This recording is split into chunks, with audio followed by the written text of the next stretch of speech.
Hello বন্ধুরা, আজ আমি তোমাদের জন্য এমন একটি গল্প নিয়ে এসেছি যে শুনলে তোমাদের দাঁড়িয়ে যাবে। বন্ধুরা, আজকের গল্পটি অনেক ইন্টারেস্টিং হতে চলেছে, তাই হাতের কাছে টিস্যু নিয়ে কানে হেডফোন পরে বসে পড়ে যান। বিয়ের কিছুদিন পরেই আমার স্বামী মারা যায়, তাই বাবার বাড়িতে ফিরে আসতে হয়েছিল। আমার মা নেই, অনেক বছর আগেই মা চলে গিয়েছিল। তারপর থেকে আমি বাবার সাথেই থাকি। আমি সব কাজ করি, ঘরে রান্না থেকে শুরু করে সবকিছু আমাকেই সামলাতে হয়। আমার বাবা খুব সাদাসিধে মানুষ, তার বন্ধুদের সাথেই সময় কাটাতে ভালোবাসেন। একদিন দুপুরে বাবা বলল, তার এক খুব কাছের বন্ধু আসবে আমাদের বাসায়। তিনি নাকি অনেক দিন পর আসছেন এবং রাতে আমাদের সাথেই থাকবেন। আমি কিছু বললাম না, শুধু ভাবছিলাম আমাকে কতটা ব্যস্ত থাকতে হবে রান্নাবান্নার সব আয়োজন নিয়ে। আমার প্রাণের বন্ধুরা, পুরো গল্পটি শুনলে তোমাদের দাঁড়িয়ে যাবে, তাই গল্পটি শোনার আগে আমার একটি অনুরোধ, অবশ্যই এই ভিডিওতে একটি লাইক দিয়ে চ্যানেলটি সাবস্ক্রাইব করে দাও। বিকেলটা কেটে গেল কাজ করতে করতে। বাজার থেকে জিনিস আনতে হলো। আমি রান্নাঘরে ব্যস্ত হয়ে পড়লাম। মাছ, মাংস, ভাত, তরকারি সব রেঁধে ফেললাম। বাবা তার বন্ধু খাওয়া শেষ করে অনেক খুশি হল। আমি চুপচাপ তাদের দিকে তাকিয়ে শুধু হাসলাম। খাওয়া দাওয়া শেষে আমি তাদের ঘুমানোর জন্য বিছানা করে দিলাম। তারা শুয়ে গেল। আমি আমার ছোট্ট ঘরে চলে এলাম। সারাদিনের ক্লান্তি শরীরে ছিল। চোখ বন্ধ হতেই ঘুমিয়ে পড়লাম। কিন্তু রাতের গভীরে আমার মনে হলো যেন কেউ আমার ঘরে ঢুকল। চোখ মেলে কিছুই দেখতে পেলাম না, শুধু অনুভব করলাম কারো ছায়া ধীরে ধীরে সে কাছে এগিয়ে এলো। আমার শরীর কেঁপে উঠল। কিছু বুঝে ওঠার আগেই সে আমাকে স্পর্শ করল। আমার নিঃশ্বাস থেমে গিয়েছিল। এক মুহূর্তের জন্য আমি অবাক হয়ে গেলাম, কিন্তু নিজেকে সরাতে পারলাম না। সে আমাকে জড়িয়ে ধরল, আমার কানে ফিসফিস করে কিছু বলল, তারপর হঠাৎ আমার ঠোঁটে আলতো চুমু রাখল। আমি স্তব্ধ হয়ে গেলাম। কিন্তু আমি অনেক দিন ধরে একা ছিলাম, তাই আমার অনেক ভালো লাগছিল। মনে হচ্ছিল এ রাত যেন শেষ না হয়ে যায়। হঠাৎ আমি এবার বুঝে ফেলেছি যে লোকটা আমার বাবার বন্ধু। গতরাতে সে ঘটনার পর আমার ভেতরটা কেমন অদ্ভুত হয়ে গিয়েছিল। আমি চোখ মেলেই দেখলাম সকাল হয়ে গেছে। সূর্যের আলো জানালা দিয়ে ভেতরে ঢুকছে, কিন্তু আমার শরীর আর মন এখনও কেঁপে উঠছিল। গতরাতের স্পর্শে আমি বিছানা ছেড়ে উঠলাম। কাজে মন দিতে চেষ্টা করলাম, কিন্তু বারবার মনে হচ্ছিল সেই মুহূর্তটা আবারও ঘটছে।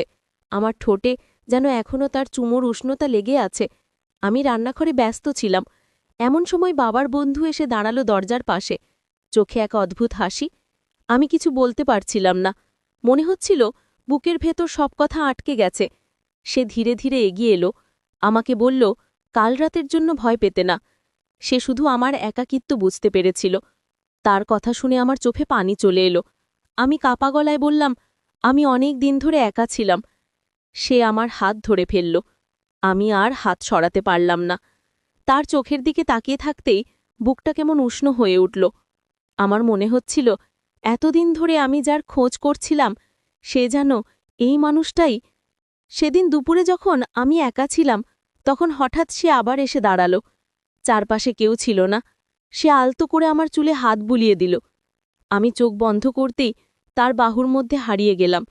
মনে হচ্ছিল যেন পৃথিবীর সব কষ্ট দূর হয়ে গেছে।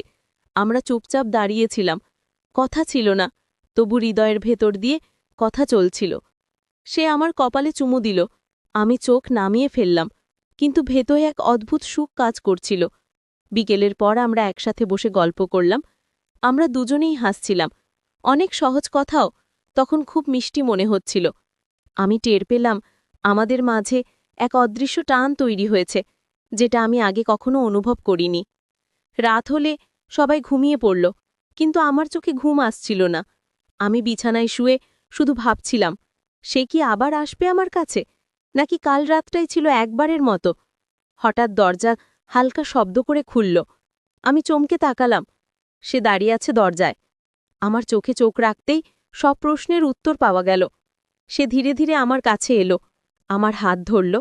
আমি নিজেকে সরাতে পারলাম না। তারপর সে আমাকে জড়িয়ে ধরল। আমি যেন আবার বেঁচে উঠলাম। আমি বুঝতে পারলাম এটা শুধু কোনো মুহূর্ত নয়, এটা আমাদের নতুন সম্পর্কের শুরু, যেখানে থাকবে বন্ধুত্ব, ভালোবাসা আর অনেক মিষ্টি অনুভূতি। এভাবেই আমাদের দ্বিতীয় রাত শুরু হলো। আমার মনে হচ্ছিল আমি আবার নতুন জীবন খুঁজে পাচ্ছি। একাকিত্ব ভেঙে আবার আলো ফিরে আসছে। দ্বিতীয় রাতে সেই ঘটনার পর সকালে ঘুম ভাঙতেই আমার মনটা কেমন আলো ঝলমল লাগছিল। আমার মনে হচ্ছিল আমি যেন নতুন কেউ হয়ে গেছি। বিয়ের পর যে ভালোবাসা আর স্নেহ আমি হারিয়েছিলাম সেটা আবার ফিরে এসেছে।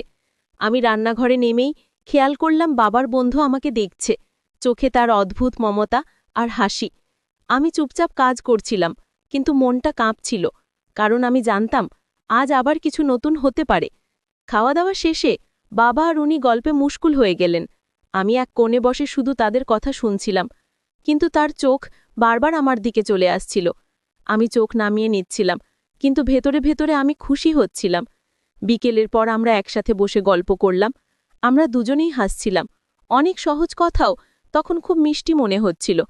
আমি টের পেলাম আমাদের মাঝে এক অদৃশ্য টান তৈরি হয়েছে, যেটা আমি আগে কখনো অনুভব করিনি। রাত হলে সবাই ঘুমিয়ে পড়ল, কিন্তু আমার চোখে ঘুম আসছিল না। আমি বিছানায় শুয়ে শুধু ভাবছিলাম, সে কি আবার আসবে আমার কাছে, নাকি কাল রাতটাই ছিল একবারের মতো। হঠাৎ দরজা হালকা শব্দ করে খুলল। আমি চমকে তাকালাম। সে দাঁড়িয়ে আছে দরজায়। আমার চোখে চোখ রাখতেই সব প্রশ্নের উত্তর পাওয়া গেল। সে ধীরে ধীরে আমার কাছে এলো, আমার হাত ধরল। আমি নিজেকে সরাতে পারলাম না। তারপর সে আমাকে জড়িয়ে ধরল। আমি যেন আবার বেঁচে উঠলাম। আমি বুঝতে পারলাম এটা শুধু কোনো মুহূর্ত নয়, এটা আমাদের নতুন সম্পর্কের শুরু, যেখানে থাকবে বন্ধুত্ব, ভালোবাসা আর অনেক মিষ্টি অনুভূতি। এভাবেই আমাদের দ্বিতীয় রাত শুরু হলো। আমার মনে হচ্ছিল আমি আবার নতুন জীবন খুঁজে পাচ্ছি। একাকিত্ব ভেঙে আবার আলো ফিরে আসছে। দ্বিতীয় রাতে সেই ঘটনার পর সকালে ঘুম ভাঙতেই আমার মনটা কেমন আলো ঝলমল লাগছিল। আমার মনে হচ্ছিল আমি যেন নতুন কেউ হয়ে গেছি। বিয়ের পর যে ভালোবাসা আর স্নেহ আমি হারিয়েছিলাম সেটা আবার ফিরে এসেছে। আমি রান্নাঘরে নেমেই খেয়াল করলাম বাবার বন্ধু আমাকে দেখছে, চোখে তার অদ্ভুত মমতা আর হাসি। আমি চুপচাপ কাজ করছিলাম, কিন্তু মনটা কাঁপছিল, কারণ আমি জানতাম আজ আবার কিছু নতুন হতে পারে। খাওয়া দাওয়া শেষে বাবা আর উনি গল্পে মুশকুল হয়ে গেলেন। আমি এক কোণে বসে শুধু তাদের কথা শুনছিলাম, কিন্তু তার চোখ বারবার আমার দিকে চলে আসছিল। আমি চোখ নামিয়ে নিচ্ছিলাম, কিন্তু ভেতরে ভেতরে আমি খুশি হচ্ছিলাম। বিকেলের পর আমরা একসাথে বসে গল্প করলাম। আমরা দুজনেই হাসছিলাম। অনেক সহজ কথাও তখন খুব মিষ্টি মনে হচ্ছিল। আমি টের পেলাম আমাদের মাঝে এক অদৃশ্য টান তৈরি হয়েছে, যেটা আমি আগে কখনো অনুভব করিনি। রাত হলে সবাই ঘুমিয়ে পড়ল, কিন্তু আমার চোখে ঘুম আসছিল না। আমি বিছানায় শুয়ে শুধু ভাবছিলাম, সে কি আবার আসবে আমার কাছে, নাকি কাল রাতটাই ছিল একবারের মতো। হঠাৎ দরজা হালকা শব্দ করে খুলল। আমি চমকে তাকালাম। সে দাঁড়িয়ে আছে দরজায়। আমার চোখে চোখ রাখতেই সব প্রশ্নের উত্তর পাওয়া গেল। সে ধীরে ধীরে আমার কাছে এলো, আমার হাত ধরল। আমি নিজেকে সরাতে পারলাম না। তারপর সে আমাকে জড়িয়ে ধরল। আমি যেন আবার বেঁচে উঠলাম। আমি বুঝতে পারলাম এটা শুধু কোনো মুহূর্ত নয়, এটা আমাদের নতুন সম্পর্কের শুরু, যেখানে থাকবে বন্ধুত্ব, ভালোবাসা আর অনেক মিষ্টি অনুভূতি। এভাবেই আমাদের দ্বিতীয় রাত শুরু হলো। আমার মনে হচ্ছিল আমি আবার নতুন জীবন খুঁজে পাচ্ছি। একাকিত্ব ভেঙে আবার আলো ফিরে আসছে।